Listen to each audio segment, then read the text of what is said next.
హెచ్చరిక, దైవజనుని హెచ్చరిక. దేవుడు ఆదాముని శపించలేదు. ఆదాము మీద కోపం వచ్చి భూమిని శపించాడు. ఎందుకంటే మనుషుడు ఎందులో నుంచి వచ్చాడు? మట్టితో మనుషుడిని చేశాడు కదా. అందుకని ఆదాముని కొడితే చచ్చిపోతాడని నీ నిమిత్తమై భూమి శపించబడింది. ఇక మీద నీకు ఇది గచ్చ పదలు ముళ్ళ తుప్పలో ఇస్తుంది అన్నాడు. ఇప్పుడు చూడండి, మనం పంట వేస్తే పంట బాగా పండుద్దా, పక్కన వచ్చే కలుపు ముందుకు వస్తుందా? వేయకుండానే కలుపు వచ్చేస్తుంటుంది. చూడండి, ముళ్ళ తుప్పలో అనవసరమైన ఎక్కువ వచ్చేస్తాయి. ఎందుకంటే భూమి ఇప్పుడు సాగు చేయాల్సి వచ్చింది మనకి. అందుకని మనుషుడు ప్రయాస అయిపోయింది. స్త్రీని అన్నాడు, నీవు ఇక మీదట ప్రసవ వేదన పడి బిడ్డను కంటావు. అప్పటి నుంచి స్త్రీలకి పురుషులకి పుట్టిన ప్రతి ఒక్కరికి ఏదో ఒక బాధ, ఏదో ఒక ప్రయాస, ఏదో ఒక కష్టం. ఆ కష్టాలను మనుషుడు తీర్చుకుందామనుకొని మరిన్ని కష్టాల్లో పడిపోతున్నారండి. కష్టాలు తీర్చుకోవడానికి మనుషుడికి చేత కాదు. కానీ మనుషుడు ఒక కష్టాన్ని పోగొట్టుకోవడానికి, ఒక బాధను పోగొట్టుకోవడానికి, ఒక అప్పు తీర్చడానికి ఏం చేస్తారు చెప్పండి? ఇంకో అప్పు చేసి, ఈ అప్పు తీర్చి, ఆ అప్పు తీర్చడానికి ఇంకో అప్పు చేసి, చివరికి వడ్డీలు పెరిగిపోయి ఒక తమ్ముడు వచ్చి చెప్పాడు, నాకు 5 లక్షలు అప్పన్నా. ఎందుకయ్యా 5 లక్షలు చేసావు? ఎబ్బే 5 లక్షలు చేయలేదన్నా, మేము అప్పు చేసింది నిజంగా 50,000ఏనన్నా. 50,000 ఈ 3 ఏళ్లలో చక్రవడ్డీలాగా పెరిగి ఎంత అయిపోయిందండి? 5 లక్షలు అయిపోయింది. అదేంటయ్యా? అవునన్నా, వడ్డీ కట్టలేక వడ్డీలన్నీ అప్పులుగా చేరిపోతున్నాయంట. అప్పు చేస్తే అప్పు తీర్చడానికి ముందు పస్తుండు. వచ్చిన డబ్బంతా ముందు అప్పు తీర్చుకునేదాకా కొంచెం కొత్త కొట్టలు కొనుక్కోకు. చూడండి, ఒప్పిడి చేసుకోండి, పొదుపు చేసుకోండి.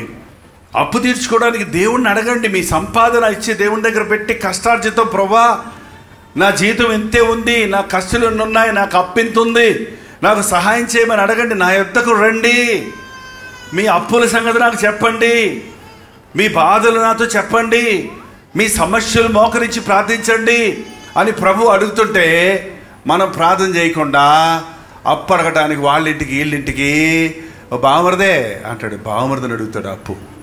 ఏంటంటే బంధువుల దగ్గర అప్పు అడుగుతారు. బంధువులు ఒకసారి 2 సార్లు ఇస్తారు, 3వ సారి ఏం చేస్తారు తెలుసా? చాలు ఎవరికోవయ్యా అంటారు. ఏంటంటే బంధువులే రాబంధువుల్లో పట్టుకొని పీకుతారంట. బంధువులు బయట వాళ్ళే నయం కొన్నిసార్లు. ఏ మనుష్యుడు నమ్మదగినవాడు కాదండి, దేవుడు నమ్మదగినవాడు. ఏ మనుష్యుడు మనకు సహాయం చేయలేడు. కొంతమట్టుగా చేయగలడు, ఏమైనా చేస్తే ఒక్కసారి చేస్తాడేమో కావాలంటే.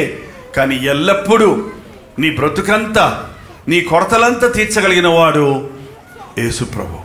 కారణం ఆయన సర్వాధికారం కలిగిన వాడు, సమస్తము చేయగలిగిన వాడు.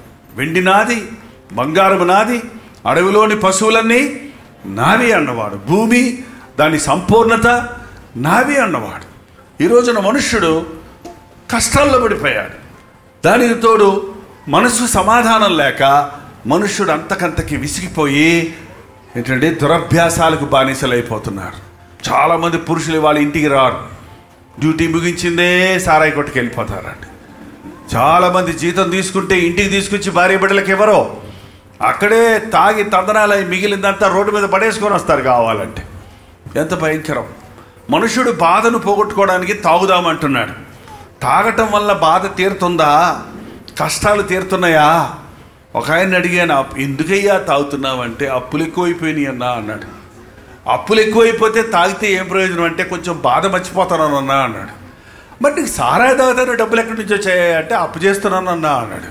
ఇది ఎట్టదో చూసారా? అసలే మానవుడు తన సొంత మార్గంలో విడుదల పొందుదామని ప్రయత్నిస్తున్నాడు. కానీ నా దగ్గరికి రా, నిన్ను స్వస్థపరచు యెహోవాను నేనే, నీ రోగాన్ని బాగు చేయగలను, నీ బాధను బాగు చేయగలను, నీ సమస్యను తీర్చగలను. ఈ రోజున మనుష్యుడు చిక్కుల వలయంలో పడిపోతున్నాడండి. ఏదో బాగుందామనుకొని, మంచిగా ఉందామనుకొని మరిన్ని అవస్థలలో పడిపోతూ ఉన్నాడు. కొత్త ఇల్లు కొనుక్కుంటే బాగుంటుంది, మంచి ఇల్లు కట్టుకుంటే బాగుంటుంది అని కొంతమంది తాపత్రయపడుతుంటారు. ఆ ఇల్లు కొనటం కోసం లోన్ అప్లై చేస్తారు, అప్పులు తీసుకుంటారు, ఇల్లు కట్టుకుంటారు, లోన్ కట్టలేకపోతే మొత్తం హౌస్ లోన్ ఇచ్చినోడు నీకున్న ఇల్లు, నీకున్న స్థలం, ఆ స్థలం నీది. స్థలం ఉంటే గుడి చేసుకుని ఉండొచ్చు కదా. అప్పు చేసి మేడ కట్టుకుందాం అన్నావు, ఇప్పుడేమైంది? అప్పులు ఉదిరిపోయి ఉన్న స్థలం కూడా ఎగిరిపోయింది. మనుషుడు భారాలు తీర్చుకోవడానికి తన సొంతమైన ఆలోచనలు చేస్తున్నాడు, కానీ దేవుని దగ్గర మనకు విడుదల ఉందండి. మన ప్రభు ప్రేమ కలిగిన ప్రభు. నీ బిడ్డలు బాధపడుతూ మీరు చూడగలరా? మీ బిడ్డలు భారాలు మోస్తుంటే మీరు చూడగలరా? మీ బిడ్డలు పాపంలో పడిపోతే మీరు చూడగలరా? మన పరమతండ్రి మనం సంతోషంగా ఉండాలని ఆశపడుతున్నాడు. ప్రార్థన. పరిశుద్ధుడా, ప్రేమగల తండ్రి, ఒక్కసారి నీ బిడ్డలను చూడుము నాయన. తండ్రి, నీ నామములో కూడి వచ్చున్నాము నాయన. భారాలతో వచ్చున్నామయ్యా, సమస్యలతో వచ్చున్నామయ్యా, వ్యాధులతో వచ్చున్నామయ్యా, జీవితంలో విరక్తి చెందిపోయి ఉన్నామయ్యా, విసిగిపోయి ఉన్నామయ్యా, బ్రతకలేక చావలేక నాయన ఇబ్బంది పడే స్థితిలో మేమున్నామయ్యా. మమ్మల్ని కనికరించు. మా భారాలు నీ యొద్దకు తీసుకుని వస్తున్నాం. నీ పాదాల దగ్గర ఒప్పుకుంటున్నామయ్యా. నీ సిలువ చెంత వేడుకుంటున్నామయ్యా. మా తప్పులను క్షమించు నాయన. నీ రక్తములో మమ్మల్ని కడిగయ్యా. నోరు విప్పి నీతో చెప్పిన ప్రతి భారానికి జవాబు దయచేయి. వచ్చిన వారుగా కాక నిన్ను మోసుకొని పోవడానికి మాకు సహాయం చేయి. మా గృహాల్లోనికి నీవు రానాయనా, మా కుటుంబంలోనికి నీవు రానాయనా, మా హృదయముల్లో నీవు ఉండయ్యా. నీతో నడుస్తామయ్యా. నీ కాడి సులువైంది, నీ సన్నిధిలో విశ్రాంతి ఉంది, నీ సన్నిధిలో సమాధానం ఉంది. నువ్వు ఉంటే మాకు చాలు అన్న తీర్మానంతో మేము వెళుతుండగా నీ సన్నిధిని మాకిచ్చి నడిపించమని యేసుక్రీస్తు నామములో అడుగుచున్నాము తండ్రి. మన తండ్రి అయిన దేవుని యొక్క ప్రేమయు, కుమారుడైన క్రీస్తు యొక్క కృపయు, ఆదరణకర్త అయిన పరిశుద్ధాత్మ యొక్క సహవాసమును కుడి వచ్చిన ప్రతి ఒక్కరికి ఇప్పుడును సదాకాలమును తోడై ఉండును గాక. ఆమేన్.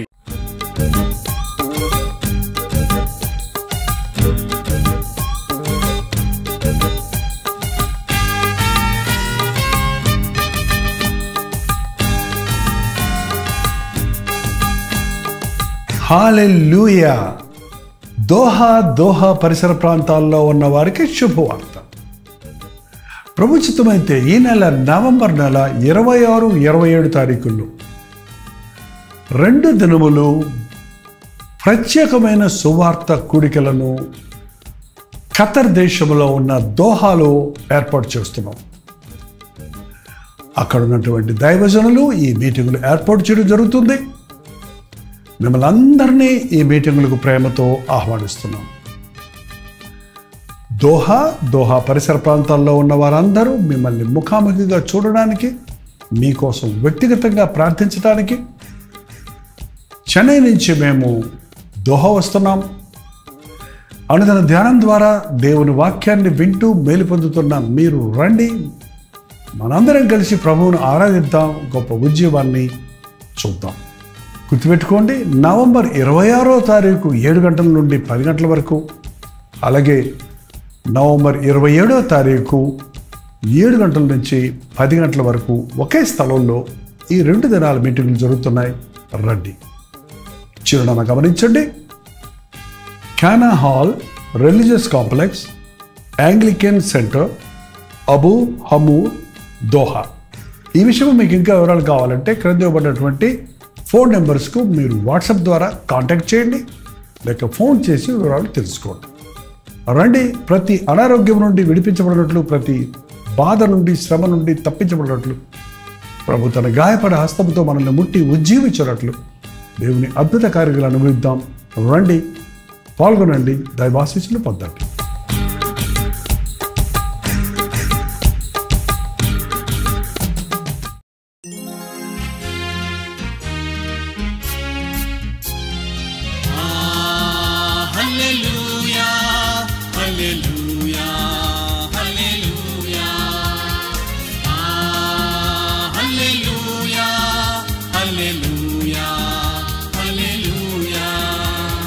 కలువరి ప్రేమే మధురం, కలువరి ప్రేమే మధురం, కలువరి ప్రేమే మధురం, కలువరి ప్రేమే మధురం. హల్లెలూయా, హల్లెలూయా, హల్లెలూయా.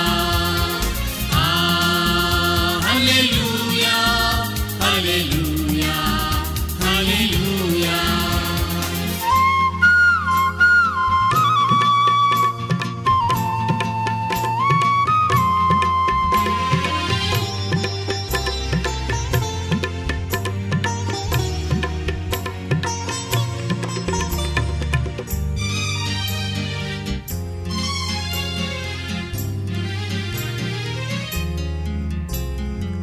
సిలువ పైన విలువ త్యాగం చేసినావుగా, పాపినైనా నా కొరకు చిందించినావుగా, రుధిరం చిందించినావుగా. కలువరి ప్రేమే మధురం, కలువరి ప్రేమే మధురం, కలువరి ప్రేమే మధురం, కలువరి ప్రేమే మధురం. హల్లెలూయా.